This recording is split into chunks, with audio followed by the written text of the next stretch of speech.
Queridos, não, mas tem um esquema. Falaram que pode o esposo, mas vai ficar cuidando das crianças enquanto elas vão dar conferência. Ah, não, a gente vai ficar na parte ruim, na piscina quente, cuidando da infraestrutura. Gostou? Obrigado. E elas estão aprendendo para ensinar a gente depois. Queridos, graça e paz. Graça e paz. Bom dia. Que bom estar aqui com vocês. Nós já fomos ricamente abençoados na escola bíblica dominical, né? Minha sala falou sobre perdão. Gente, já estou uns 3 domingos falando sobre perdão, não sai do perdão não, é muita coisa, né? Ainda estamos aprendendo, mas foi muito rico aprender com os irmãos. Amados, abra suas Bíblias em 2 Coríntios, capítulo 5, versículo 18. Esse texto vai mexer um pouquinho com o nosso comportamento, com os nossos pensamentos, principalmente quando nós recebemos uma herança, às vezes, da maneira que nós aprendemos as coisas, quando alega que o homem precisa dar uma ajuda a Deus no que se refere sobre reconciliação, sobre salvação. E nós vamos perceber que tudo isso procede de Deus. Tudo procede de Deus. Não que nós sejamos capazes de alguma coisa, mas toda a capacidade, toda a suficiência vem de Deus. Versículo 18 diz o seguinte: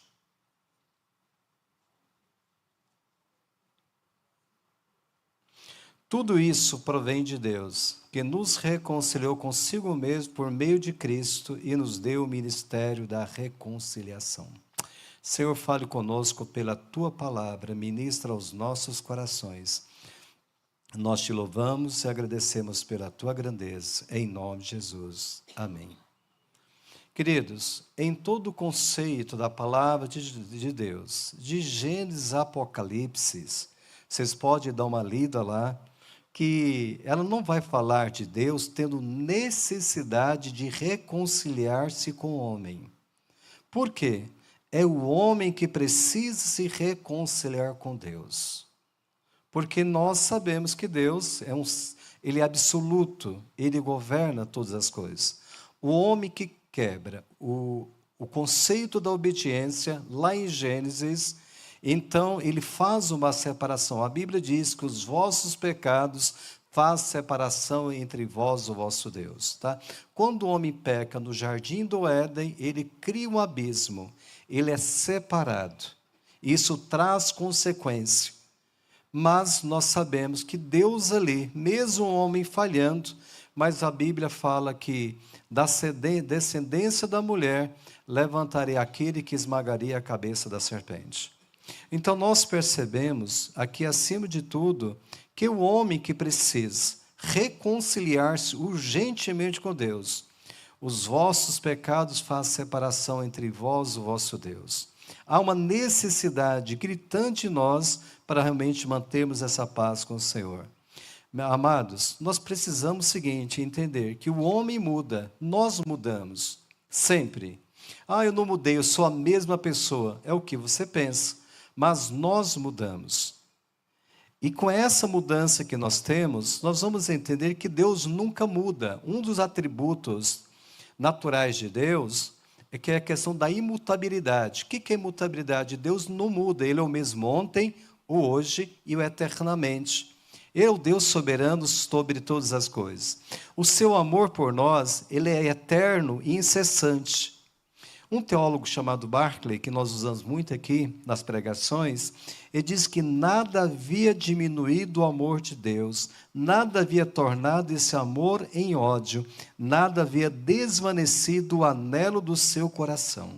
O homem pecou, mas Deus continua amando o homem da mesma maneira. Porque o amor de Deus é um amor imensurável. Você não consegue mensurar. Às vezes nós queremos fazer uma redução do sentimento de Deus com o nosso sentimento. Né? Que deixa te amo, ora você está amando, ora você está odiando. Mas o amor de Deus não, o amor de Deus é eterno. O amor de Deus é um amor imensurável. E quando realmente Deus, esse amor é um amor tão tremendo que Ele disciplina porque Ele ama, não porque Ele odeia. Porque fala, o pai que ama, ele disciplina o seu próprio filho.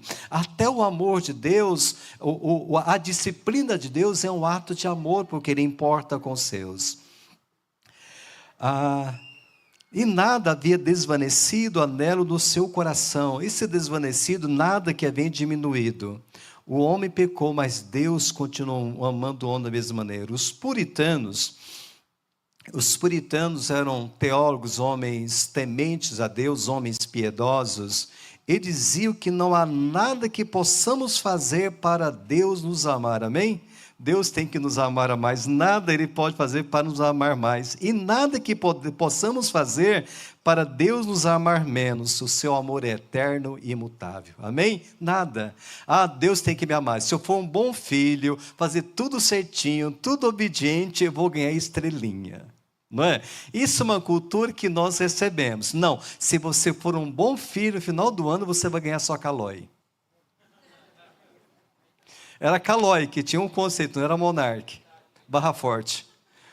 Não vou falar levantar a mão que vai comprometer a idade de vocês, né? Então, nós colocamos isso. Não, se você ser pastor, você vai receber uma recompensa. Isso é uma cultura que nós temos. E às vezes nós atribuímos isso para Deus. Irmão, nada que você faça vai mudar algo, o que você faz de menos vai mudar. Porque o amor de Deus é imutável. O amor de Deus ele é o mesmo ontem, hoje e eternamente. Amém? Recebeu? E nós começamos a colocar, e às vezes nós temos uma cultura judaica. O que é a cultura judaica?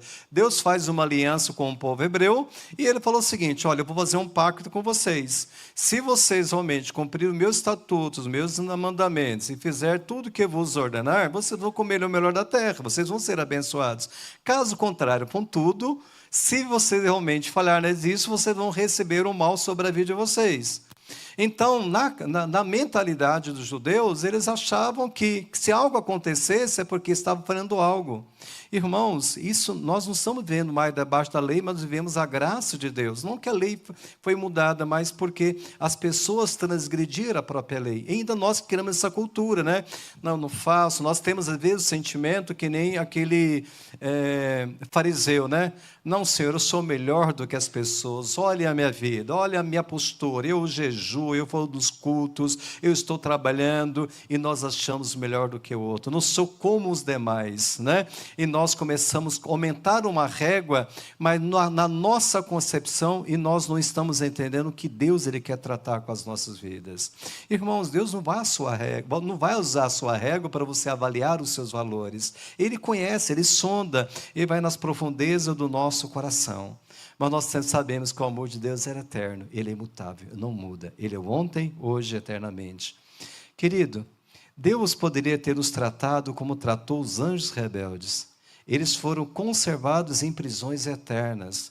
Lá na carta de Judas, não Iscariotes, Judas, meu irmão de Jesus, é importante falar isso, né? Porque a gente, poxa, que foi traiu. Não, o que traiu já tinha morrido já, tá bom? Mas ele fala isso, discípulo de Cristo, e meu irmão de Jesus, ele diz o seguinte, o versículo 13.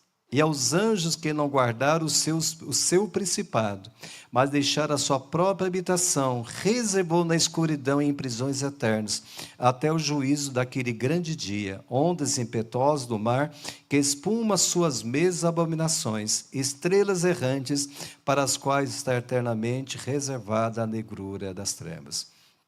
Esses anjos caídos, aqueles se rebelaram, aqueles que foram seduzidos pela grande serpente chamada Satanás. É aquele que, quando ele cai, uma terça parte dos anjos cai juntos, né? Então, eles falam que isso foi reservado a prisões, que foi reservado a eles. Poderia tratar da mesma maneira. Mas nós temos hoje um Deus da graça, como diz a palavra de Deus, que Deus não tem prazer na morte do ímpio, mas Ele quer que se arrependa, que se converta, que mude a atitude. Da mesma maneira, nós entendemos que o Deus que nós servimos é um Deus misericordioso, mas Ele vai retribuir a cada um do que Ele apraz, que Deus Ele conhece muito bem. E ao mesmo tempo, o nego das trevas em permanente estado de perdição. Mas Deus providenciou para nós um caminho de volta para Ele. Cristo é esse caminho.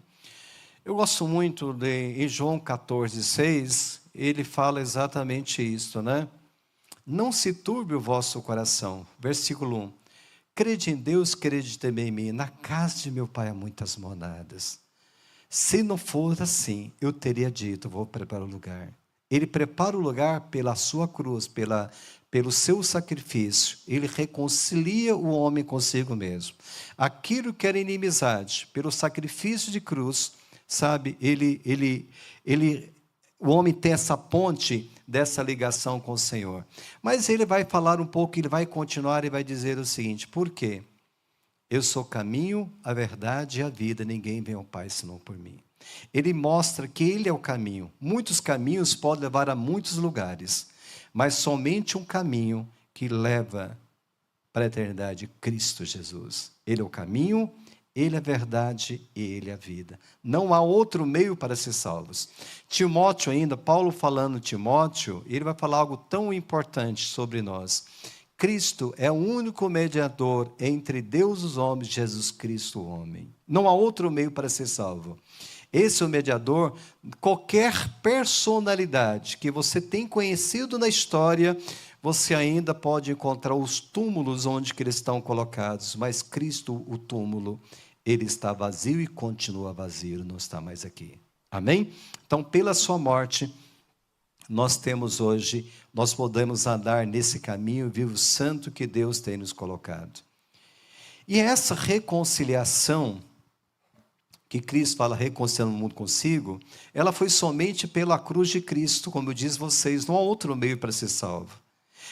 E é o resultado e não a causa do amor de Deus. É o Deus ofendido que toma a iniciativa da reconciliação e isso providencia um meio para a realização. Foi uma ofensa. Adão, quando lá no Jardim do Éden, ele peca, ele desobedece, ele come o fruto proibido, o que ele faz? O que ele faz? Qual a atitude que ele tem? Ele vai se esconder. Ele vai se esconder. Além de esconder, ele quer providenciar vestes para si. Ele sente a vergonha, ele quer confeccionar vestes para si, mas as vestes que ele faz são vestes frágeis. Mas nós percebemos que quando o Senhor desce, ao entardecer, ele pergunta: de onde você estava? Deus sabe onde estava Adão? Sabia. Mas ele provoca algo para que o homem se posicione. Onde você está? Aí ele fala o quê? Eu estava nu, senti vergonha e me escondi. Mas quem revelou que você estava nu? O que aconteceu? Irmãos, Deus está tratando com o coração de Adão. Deus está trazendo essa cura na Adão. E Deus ele vai o seguinte, quando ele vai tratar sobre isso, ele estava nu, me escondestes, e o Senhor tem ali o primeiro sacrifício, o animal é morto, é imolado, ele tira ali, ele começa a confeccionar vestes para cobrir a nudez do homem. Nós percebemos, o conceito da graça de Deus é sempre Deus se movendo ao encontro do homem para resgatar esse homem caído. Isso é o amor de Deus. Esse mesmo amor que faz com que Deus deixasse o seu trono na sua graça para tornar um homem sofredor, para que eu pudesse o homem se reconciliar, para reconciliar com ele. Então, às vezes, nós ouvimos uma teologia aí dizendo: não, o homem tem que esforçar. Você tem que fazer. Mas, irmãos, a Bíblia diz: sem mim nada podereis fazer. Se não for a graça de Deus, o amor de Deus, nos movendo, nos atraindo, a graça dele nos atraindo, a irresistível graça de Deus, você pode ter qualquer conceito que o homem vai continuar com a dureza do seu próprio coração. Mas aqui nós vemos um Deus que realmente tomando a iniciativa e ele produz esse meio para que realmente ele pudesse ter esse acesso direto. Queridos, Jesus não veio para abrandar o coração de Deus, para acalmar a fúria de Deus, mas para revelar o seu coração amoroso. Paulo destrói a falsa ideia de que foi um meigo Jesus que inclinou o coração insensível de Deus para nós. Olha o conceito errado que as pessoas têm. Em contrapartida, Barclay diz que o efeito da cruz não mudou o coração de Deus, senão do homem. Era um homem que necessitava ser reconciliado com Deus e não o contrário. Está contra o pensamento paulino, pensar que a ira de Deus se transformou em amor e seu juízo em misericórdia por causa do amor de Cristo. O homem precisava ser alcançado, perdido.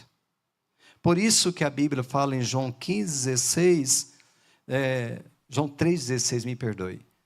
Quando fala que Deus expressa o seu amor para aqueles que creem. Ele deu a vida para essas pessoas, para alcançar o homem perdido. Por quê?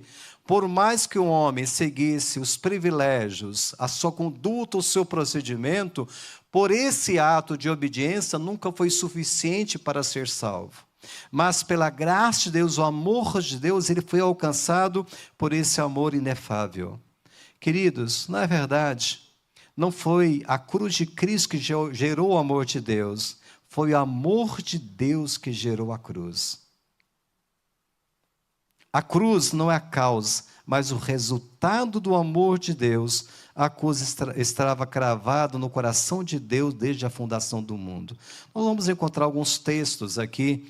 Primeiro, em João 3,16, como eu falei para vocês, porque Deus amou o mundo de tal maneira que deu seu Filho unigênito para que todo aquele que nele crê não pereça, mas tenha vida eterna.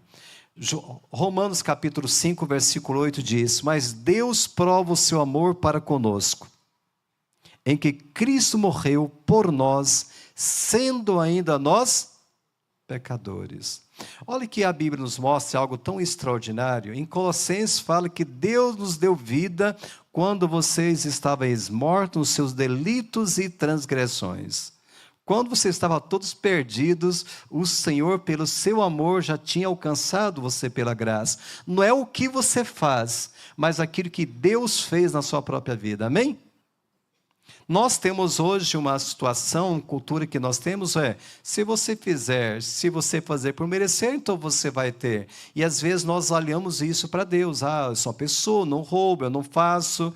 Se nós olharmos para esse critério, irmãos, a Paulo vai dizer que esse sentimento que você tem da sua justiça é um trapo de imundice, e você não está entendendo a graça e a misericórdia de Deus. Romanos 8,32 diz: aquele que nem mesmo seu Filho poupou, antes o entregou por todos nós, como não nos dará também com ele todas as coisas? E 1 João 4,10: nisso está o amor, não que nós tenhamos amado a Deus, mas em que Ele amou a nós e enviou seu Filho como propiciação pelos nossos pecados. Não que nós sejamos capazes de viver esse amor. Nós só entendemos a dinâmica do amor porque Deus nos amou em primeiro lugar. Quando nós começamos a compreender aquilo que realmente o amor de Deus que inunda o nosso ser, então nós começamos a ter uma compreensão do que é o verdadeiro amor de Deus.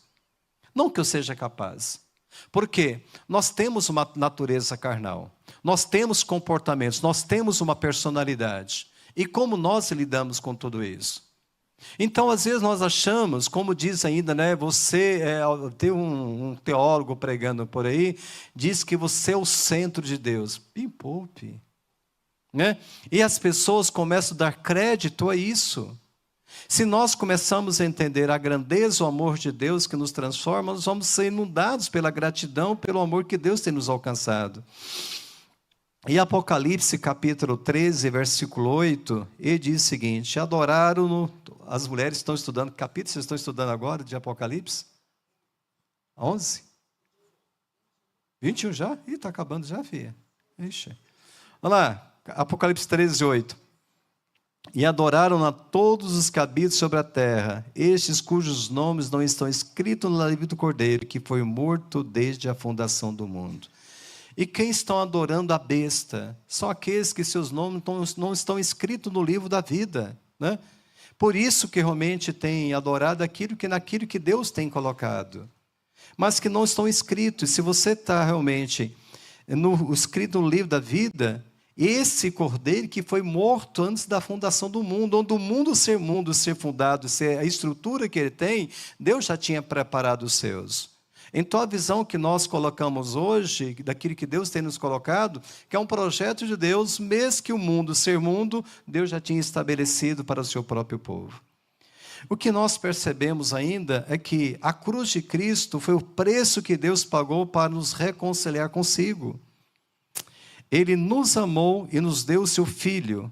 Deus nos amou e Cristo se encarnou. Deus nos amou e Cristo sofreu em nosso lugar. Deus nos amou e Cristo morreu por nós.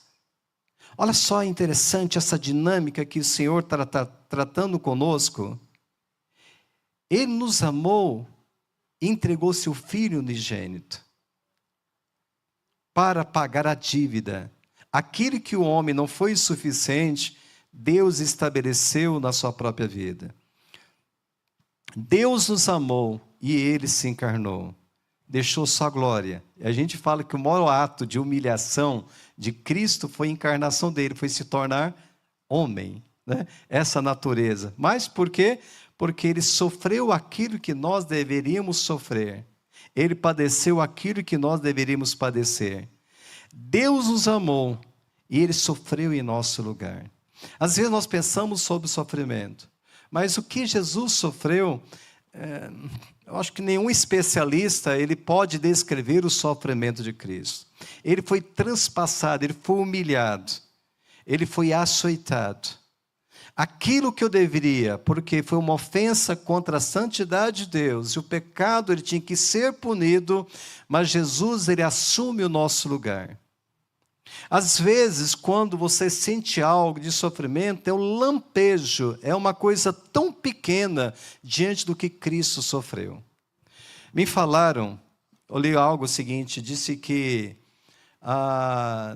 fizeram todo o preparo, aquele filme lá o filme de Mel Gibson, que ele dirigiu sobre a paixão de Cristo, diz que aquele ator, um açoite que ele teve, diz que foi uma dor tão profunda que ele sentiu. Você imagina que Jesus ele foi açoitado, e não sei se vocês conhecem, mas um açoite romano, ele tinha bolas amarradas nas pontas ou pedaços de metais.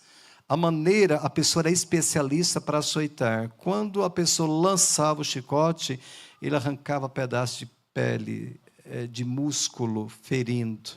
Jesus ele foi açoitado. E além do mais, colocaram uma coroa de espinho na sua cabeça. Esse espinho, diz os historiadores, eram espinhos pontiagudos e muito sólidos, a ponto que esses espinhos penetraram na sua cabeça, isso atingiu vasos sanguíneos, isso provocou uma pressão muito grande na sua cabeça, e além do mais, batia com uma cana na sua própria cabeça. O que aconteceu?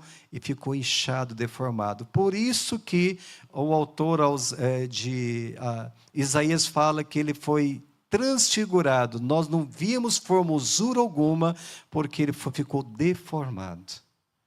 E além do mais, ainda colocaram numa cruz, pendurado numa cruz. Esse é um ato, e o ato, a gente acha que Jesus foi lá no monte. Irmãos, Jesus ele foi crucificado ao lado de uma via principal que as pessoas percorriam, porque as pessoas olhavam e diziam: se vocês insurgirem contra o poder de Roma, o que vai acontecer com vocês? Alguns passaram dias com a morte lenta. Era algo tão cruel, essa morte de crucificação, porque afetava toda a respiração, a cãibra subia, a pessoa não tinha como sair. Passavam dias. Era tão horrível essa morte que a Roma abandonou essa prática desse martírio, porque realmente era algo muito desumano. Mas Jesus ele foi morto. Ele ficou entre dois salteadores. E as pessoas olhavam, ridicularizavam e questionavam: se você diz quem você é, desce de sua cruz e nós seguimos. Mas Jesus tinha falado várias vezes que meu reino é deste mundo. Então ele vai mostrar acima de tudo que a missão dele não era política, não era econômica, não era social. O que ele estava preocupado, acima de tudo, que Jesus tinha aqui, é para que ele pudesse pagar uma dívida, uma grande ofensa que o homem fez lá no passado. Uma ofensa contra Deus.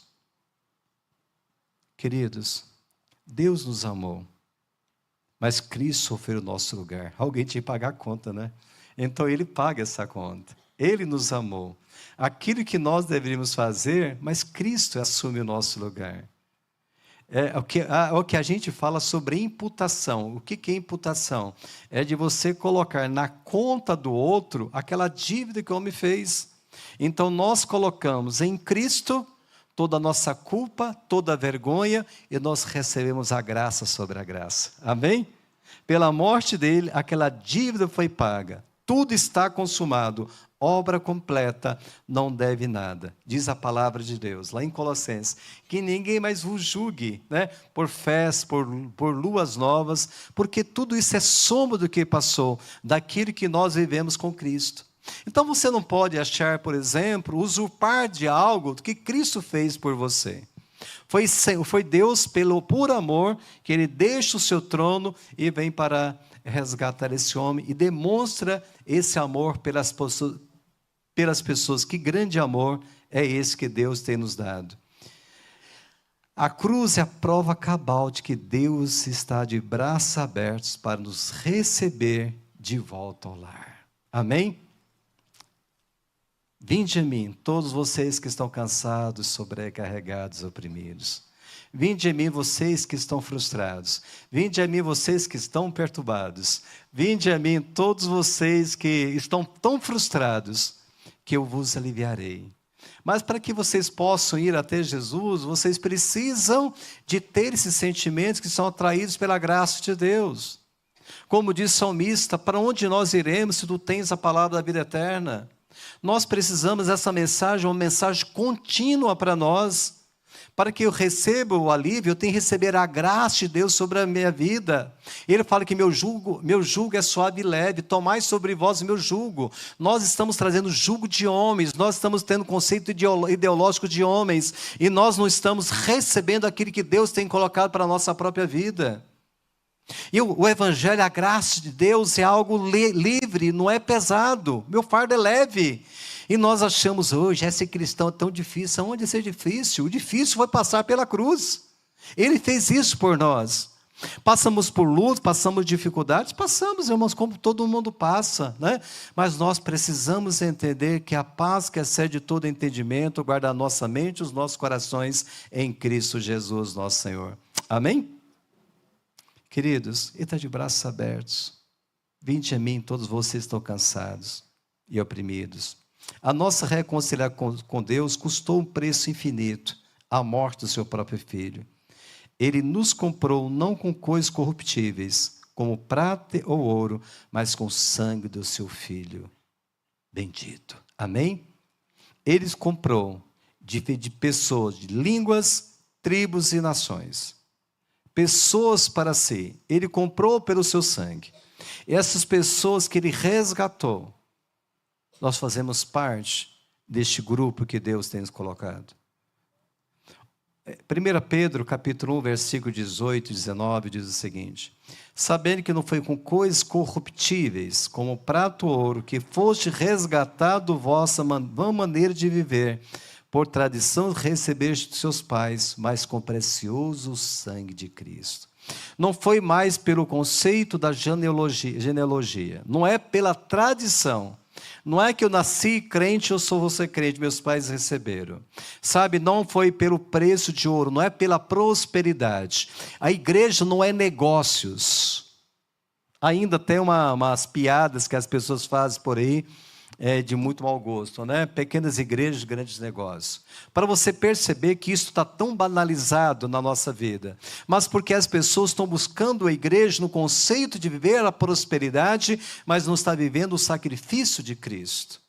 Foi pelo sangue precioso do Cordeiro, o Cordeiro que foi imolado, ele foi sacrificado, e pelo seu sangue nós somos curados de todas as nossas feridas, nossas pisaduras.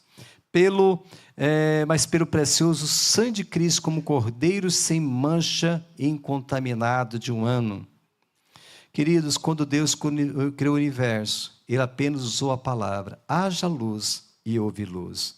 Quando Deus criou o homem, Ele pôs a mão no barro, mas quando Deus foi salvar o homem, ele entrou no barro, pois o Verbo se fez carne e habitou entre nós.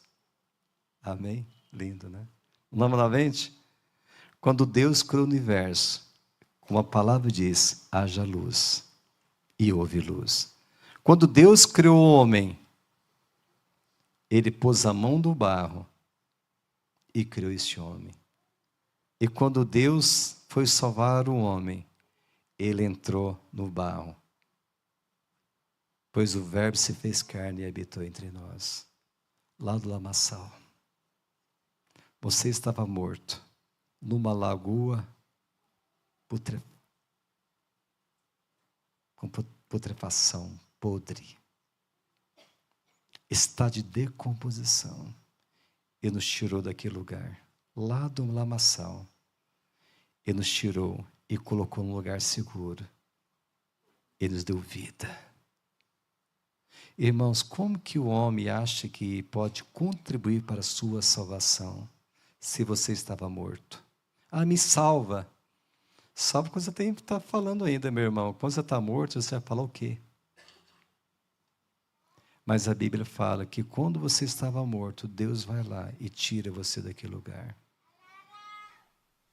E Deus te coloca em um lugar firme. Ele te dá vida. Olha só o que meu Messi faz. Ele assume o lugar. Eu não tinha condições nenhuma.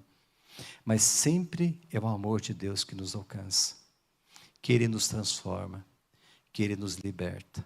Que Ele restaura a nossa vida. Meu irmão, talvez você tenha ouvido mentiras por muito tempo. Ah, eu não mereço. Verdade, você não merece nada. Você merece a condenação. Mas é a graça de Deus que nos alcança. É o Senhor que se move para te resgatar. Às vezes nós ficamos hoje esperando o milagre, enquanto você tem falado o seguinte: Deus, como aquele cego, né? Filho de Davi, tenha misericórdia de mim. Deus tem misericórdia de mim. Deus, eu estou cego para tantas coisas.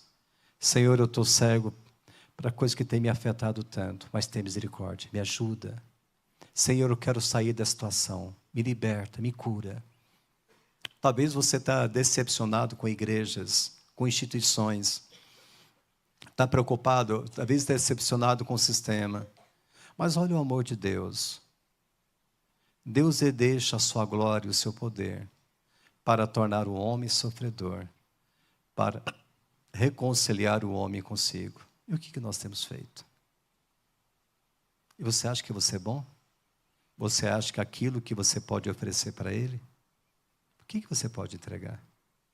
Davi fala uma coisa interessante: se Deus quisesse para o seu sacrifício bois, ovelhas, eu tenho muito para dar, tenho muito. Ele era muito próspero. Não é isso que Deus quer de você. O que Deus quer de nós é um coração quebrantado e contrito, isso não despreza. O que Deus quer de nós é um coração regenerado, transformado. O que Deus quer de nós hoje, servos que adorem em espírito e em verdade. Amém? Vamos orar?